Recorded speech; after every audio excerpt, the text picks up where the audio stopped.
Hello, everyone. So my presentation is on beginning modeling. What I've learned on this first model build in 40 years, what people in the club have taught me, and some tips and tricks, how to improve a kit model as a beginner, as opposed to an expert, little things you can do. So Greg, if you can pull up the PowerPoint. This is the Chesapeake Bay skipjack from Midwest. An excellent kit, excellent instructions. The skipjacks we used, they're in the Chesapeake for dredging oysters. And they're very shallow. Dagger board as opposed to a fixed keel, so you can get into the really shallow waters of the Chesapeake. And very easy to handle. I could handle this. Yeah, this is not much more complicated than a sunfish or a Hobie cat as far as the rigging. Let's get into it. The ship models here, you saw it when I did the show and tell. I did. So some pictures before we get into it. Completed it last November. All right, hold on. I shared the screen, but he's not seeing It doesn't even show that you're going to. it. Well, There you go. sorry for the interruption. Slideshow. Give me one. Well, let's kick back a little bit. This looks like it'd be a fun boat to sail and race. I don't know if anybody ever raced skipjacks, but this looks like it'd be a fun boat to race. There's a race every year. Yes? I understand it, a race every year. This probably would have fit in good at the show that you guys just went to. Watch it. I was under the battleship that day. Well, if you leave the model, we'll take that there next I don't think I'll leave. Maybe I'll be here next year. Okay, so that is building on what Heinz said without even knowing what he was going to say. It's a guide for beginners, first learning.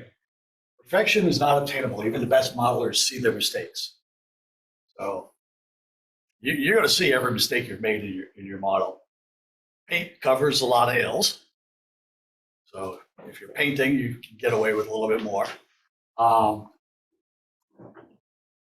You set your goals for perfection as a beginning modeler, you're probably going to quit.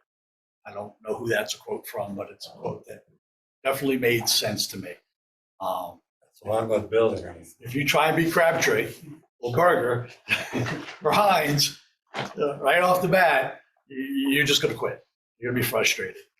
Progress, never perfection, another thing. And I'll say it twice, but I'm thankful for the support of all the people here and the things they've taught me and shared with me. So this is a pre-cut kit. Very easy to knock out the pieces.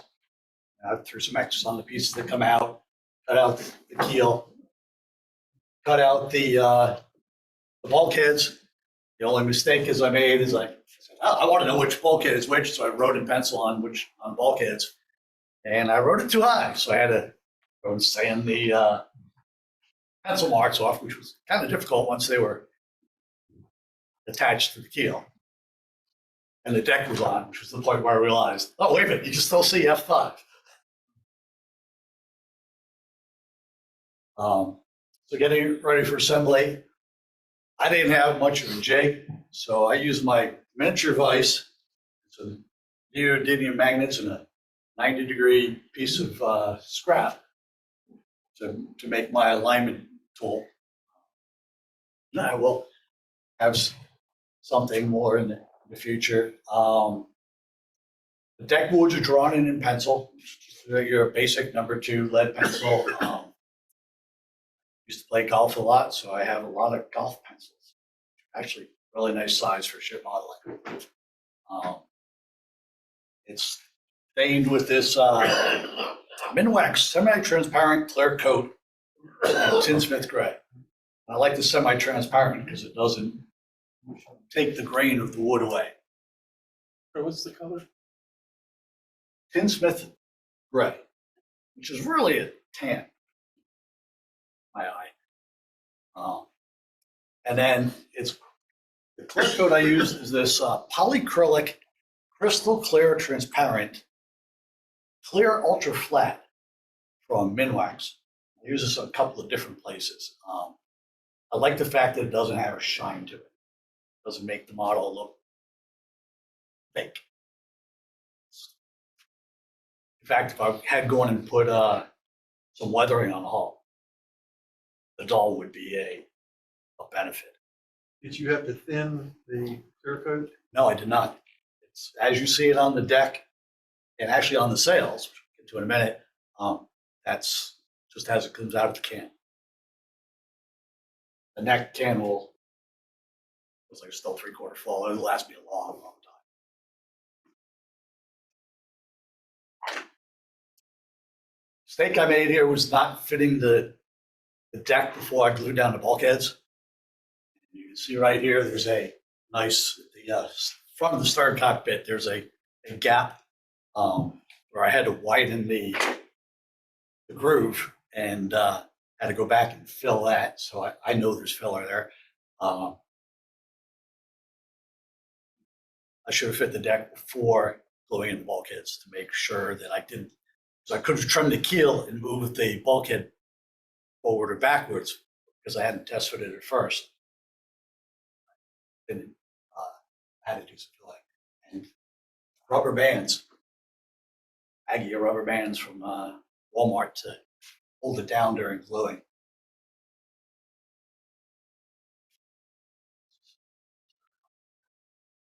A piece of sails cloth has some of the scrap with the ultra clear poly on it. Get that in a minute, but it makes it feel actually like canvas. It gives it the stiffness to go in the model. And those clips I'll talk about right here. We talk about tension on the alligator clips.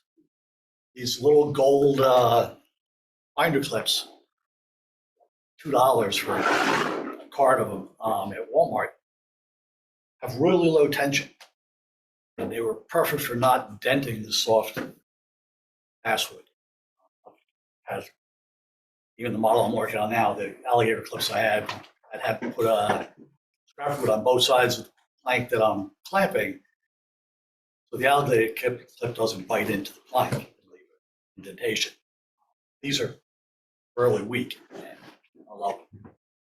Mostly held together with tight bond wood glue. So that's why all the rubber bands are clamping to make it, time to dry was not a factor.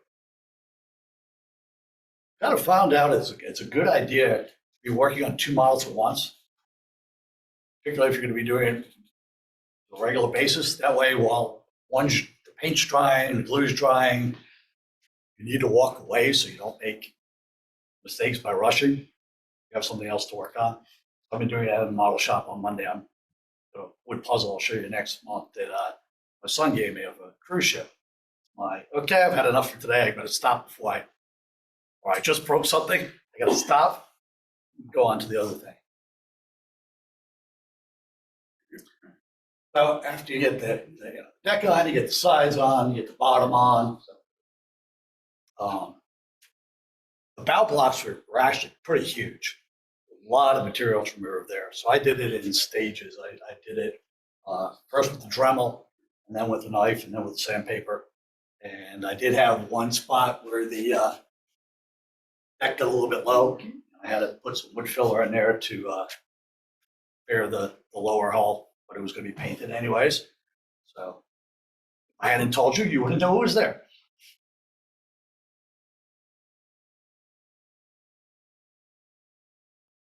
My improvised mast maker was my bandsaw upside down in my shop vise, and lock it on and hold the dowel on there and rotate it and spin it around. It actually gave me a pretty nice taper to the mast.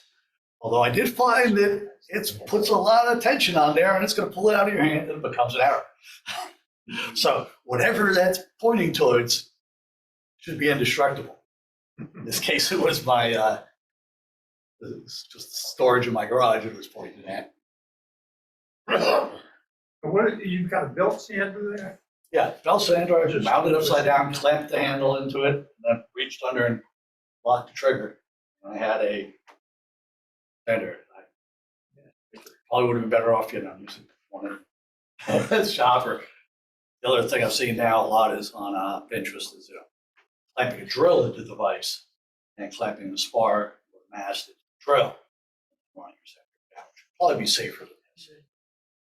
But it worked for me.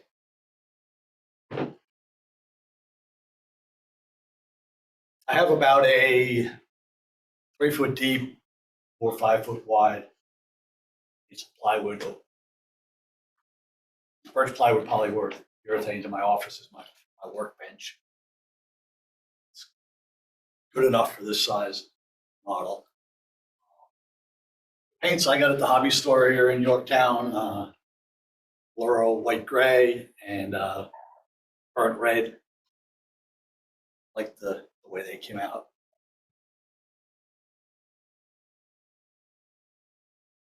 Do the then you move on to the cabin roof. Same time I painted the hull, I painted the dagger board and the rudder. Consistent. Few more views. So tow rail required quite a big bend. So they had full-size plans, so I made a half-hole curve. And my steaming, I didn't have a steaming tube, so I boiled water in a teapot, put pan in my center burner of the stove, the griddle burner, and use that to keep it warm. Pour the boiling water in there, stick the square stock, rectangular stock for the tow rails in there, let it soak, and then banded it to my hole shape to dry. That way I didn't end up having to apply heat. I just had it banded on there, and did have to notch the top to be able to get a clamp on it, and using scrap wood to keep from damaging the tow rail that I'm bending. So this is, poor man's way of steaming. You see in the bottom of the left picture, it got me a pretty good curve where I didn't have to bend the wood to the point where I heard any cracks. There are no cracks while I'm bending it.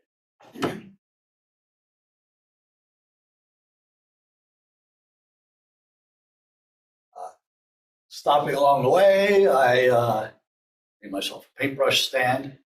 I've fallen in love with water bottle caps as paint palettes because you use them over and over again and then just throw them away and you always have more.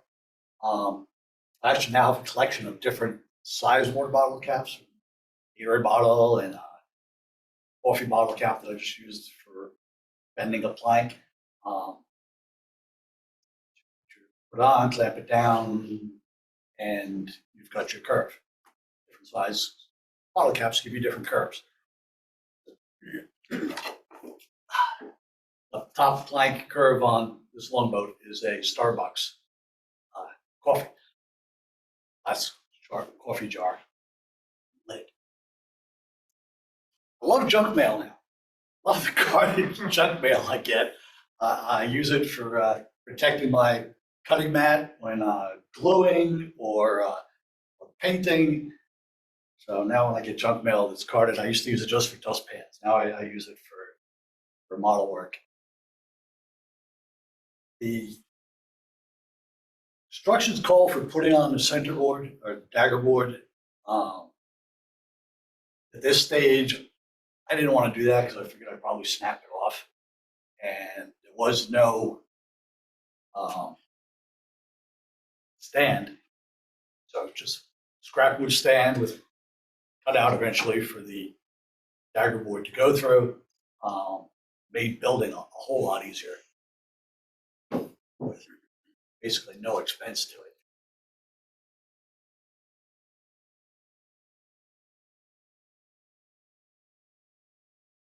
Then you make mistakes. So these supports here aren't supposed to be there. They're supposed to be these pieces, and I cut them and put them aside, and then went back to it without reading the instructions, shaped them to fit to be stiffeners for the bowsprit supports. And once I realized I had done it wrong, I was like, you know what? They look pretty good. I think I'll just leave them in there. And the rub rails are mahogany from my stash that I've been driving around countries, moving around the country since founded under my parents' house in 1970s, and it's been to 5 states now. The sailcloth that came with the kit was very white. One of the auctions I had bought, what I think is an old bed sheet. It yellowed a little bit, and I liked the less white. I could have stained in the sailcloth with tea or coffee or some other sort of stain to darken it, but I like this kind of yellowed, slightly used look. So that's what I used for the sailcloth. Told you I used the polyurethane to stiffen it and to make it have that feel. Number 2 pencil, probably a golf pencil. For the seams, it is got to do it on both sides. In my test, I have a test piece of cloth somewhere where I did one side, and it's like, nope, got to lay it out, draw it, flip it over, redraw it over the second side so that it looked good from both directions. And there was no real benefit to a second coat poly. That piece I'm handing around is the one coat. And you could come over and feel the sail, which is more complete, but there wasn't a benefit to putting a second coat on. I did consider actually cut it wider so I could, thinking of folding it over and having a thicker seam at the edge, but it just wasn't working for me. I couldn't get it smooth, so I skipped that.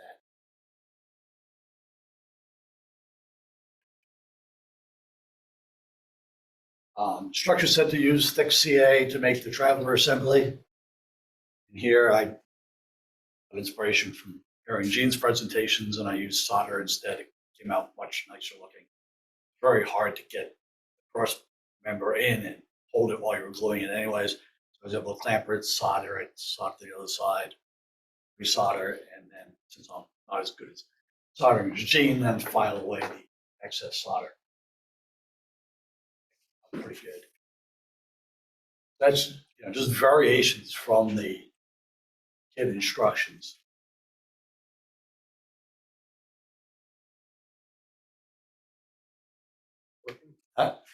Working.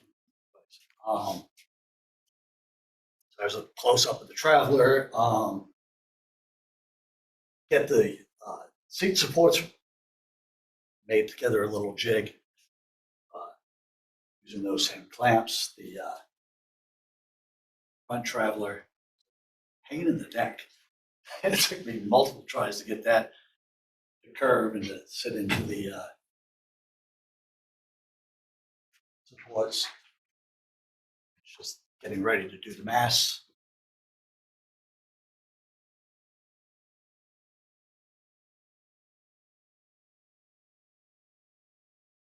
And just little things you can do to improve a beginner's kit. The blocks were red plastic, so I painted them, which didn't stick so well. Ashley gave it a little bit of a weathered look, so I left them. Probably will go back and replace those blocks at some time with wood blocks. The boom bail was supposed to be just glued to the top of the boom. Said that silly, so I drilled holes into the boom and put it into there.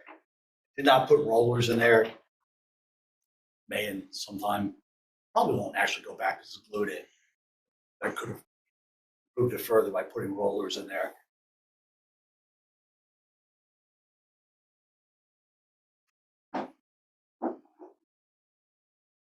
The jib, I changed up the line because they didn't give you a lot of variety in line sizes. And I thought this main line has to be thicker than everything else. I changed up the line. And it's something I just had some line on hand, and it was an easy way to make an improvement to the kit. Kit just had the mast going through the deck, and I felt a little something more to that. I made this. What I did is cut it out round, and I soaked it in liquid super glue so that it wouldn't break in the direction of the grain. I've found that really helpful to harden the wood so that you could then drill through the middle without it splitting in half. The point where I'm sanding the inside of my longboat, and I made this hook-shaped piece of wood from scrap, and glued sandpaper to it. Before I glued the sandpaper on, I soaked the wood in crazy glue to stiffen it up. So now it's not cracking when I'm sanding in the direction of the grain, and I can get right in there and sand the interior planking. So it's making tools and parts, I've learned, is as much as part of the modeling is making the models. Something that they don't really tell you about when you just get a kit. Making tools can really help it out. And it was supposed to glue the mast, but the plate was so tight, I decided not to do that. And I once left the model on top of the car when moving and pulled out of the driveway and broke the mast. So I said, you know what, I'm better off having a removable mast, just in case I do something stupid like that again.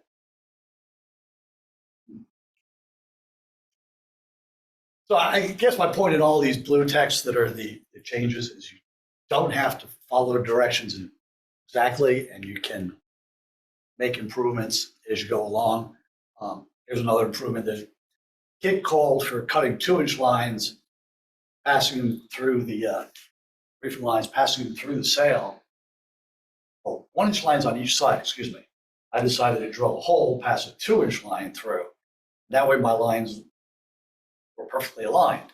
I also decided to take the lower reef lines and make them shorter. Made them 3/4 inch, inch and a half, 3/4 inch on each side. Because your first reef, you're not going to need as much line. You're not tying up as much sail. And the full 1 inch on each side, it just looked too long, looked too big.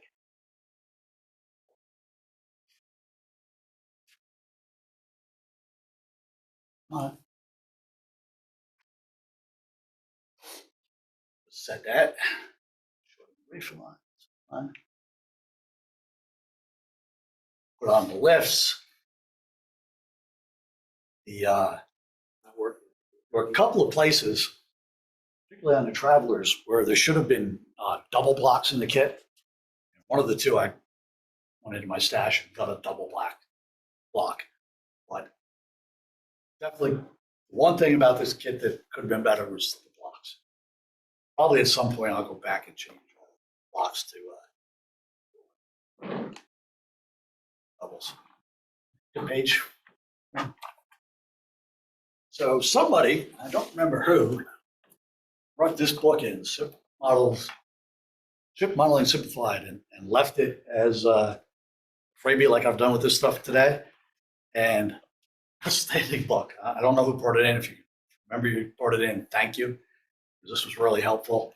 And one of the tips I picked up was taking a piece of wire and bending it to hold my dead eyes spaced properly so that I could then tie them and have them all come out even. And rather than running single line up to the top, I ran line up to the top and down, and then term for that, wrapped it, lack of correct term. Served the top of it so that it didn't look like one line running up and down. Next, please. And there's what they look like finished up, nicely spaced. Next.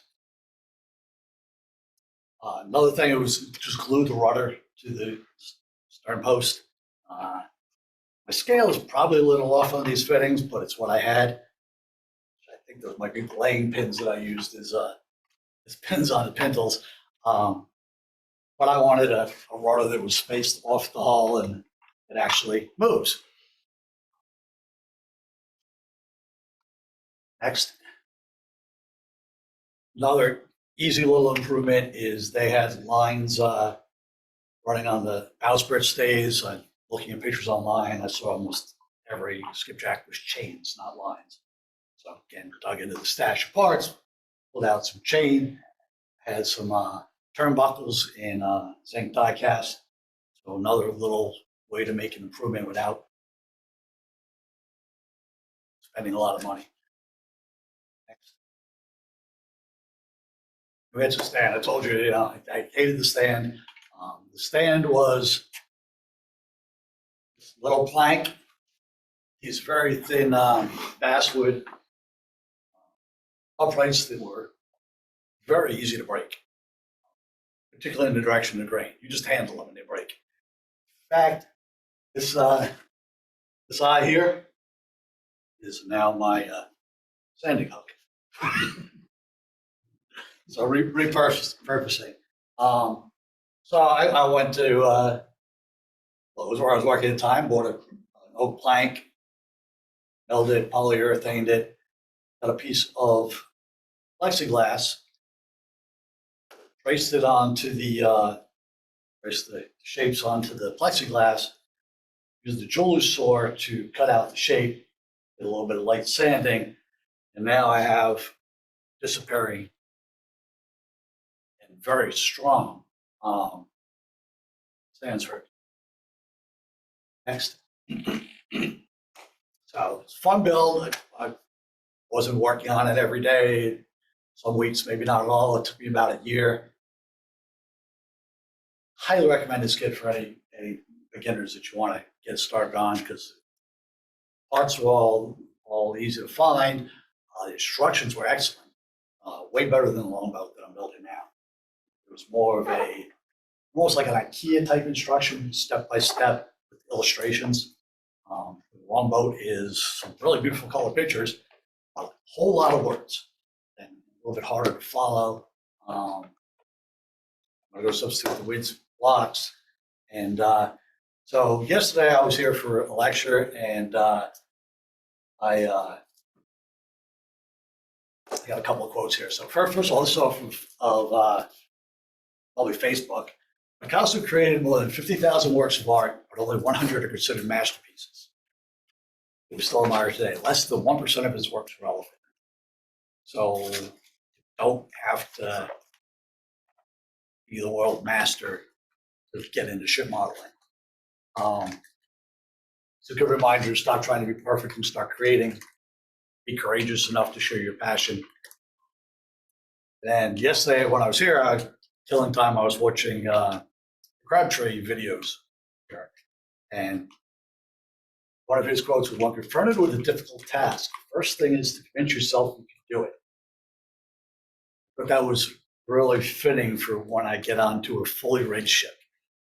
Because that's scares me at this point. And I've learned some stuff from some books and stuff that I'm do different than I did when I was 40 years ago. Like I'll do most of the running rigging first and work my way out. I'd have to work around the standing rigging to get the running rigging out in. But a couple of quotes there that I thought were appropriate for beginner modelers. Next.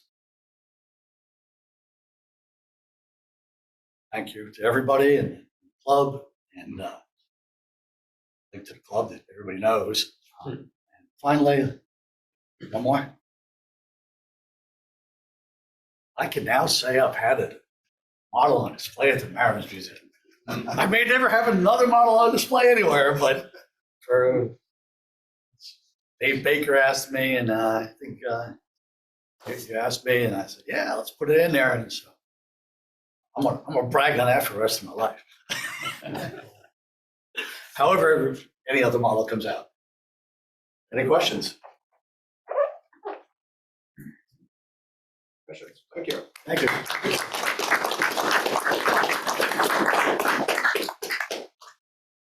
Did the kit come with gudgeons and pedals for your rudder? Or No, I thought that out by Kit box is 1970s.